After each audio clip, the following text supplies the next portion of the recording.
যখন আমরা ইয়া পড়ি, এই তাহাজ্জুদ পড়ি, এরকম টাইম দুইটা, একটা দুইটা এরকম টাইম আম্মু উঠছে, ওইটা আমার জন্য গেছে খাবার আনতে গেছে। যখন গেছে তো আম্মু গেছিল খাবার আনতে, তো আমি জানালার পাশে দাঁড়ায় রইছি। জানালার পাশে দাঁড়ায় মানে বাহিরের দিকে তাকায় রইছি।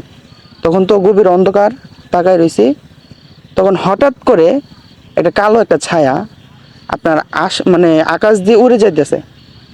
আর এর এত বড় চুল, মানে বিশাল বড় চুল, মানে দেখতে ভয়ঙ্কর, অনেক ভয়ঙ্কর, মানে বলার বাইরে।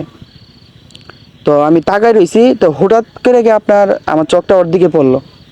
ওর চোখটা কীভাবে যে আবার আমার দিকে পড়লো, আমার সাথে, এটা আমার বাস্তব ঘটনা, এটা 2012-13 এরকম। তারপরে হঠাৎ করে মানে আমার কাছে এসে বললো, মানে যেমন দেখলাম আমার উপর থেকে আমার ধরে ফেলছে। তো আমি টা করে হঠাৎ করে একটা চিৎকার মারছি, মানে ভয়ঙ্করভাবে। আব্বু আবার ফাল দৌড়ছে, মানে ফাল দুইটা দেখে আমি নাই। কিরে ও গেল কই, ওকে এখন খাবারের জন্য কাঁদতেছে, হঠাৎ করে দেখে আমি নাই। তারপর আপনার খুঁজতে খুঁজতে খুঁজতে খুঁজতে আমার আর পাই না। তখন বাজে রাত্রের 2:30 এরকম হইব, 2:30-3টা হয়ে গেছে। তো আমাদের বাড়ির পিছনে একটা বিশাল বড় একটা গাছ ছিল। হ্যাঁ, তো মানে বুঝে ফেলছে যে কি ঘটনা হয়েছে, আসলে কি হয়েছে। তো সবাই চিলাপালা লাগাই দিছে, কি হঠাৎ করে হ্যাঁ কই গেল, তো আমার বিচার পাইতেছে না। তারপরে আপনার বাইর হয়ে গেল, গিয়ে দেখে গাছের উপরে আমার বসায় রাখছে, যে বড় বিশাল বড় গাছ, গাছের উপর আমার বসায় রাখছে আমাদের বাড়ির পিছনে। তো বসায় রাখছে। তো ওইখান থেকে আপনার আম্মু আব্বু গেল। তে আম্মু আবার তখন একটু ইয়া ছিল আর কি, আমল ছিল, সব কিছুই এর সম্বন্ধে জানতো। তো দোয়া দূরত পইরা ওইখান থেকে আমারে নামাইছে, মানে গাছের থেকে আমারে নামাইছে আর কি। তো নামাইছে, তারপর আম্মু আবার এটি সব কিছু মানে জানতো। তো ওদের সাথে আবার মানে কবিরাজ দিয়া ওর সাথে কথা বলাইছে।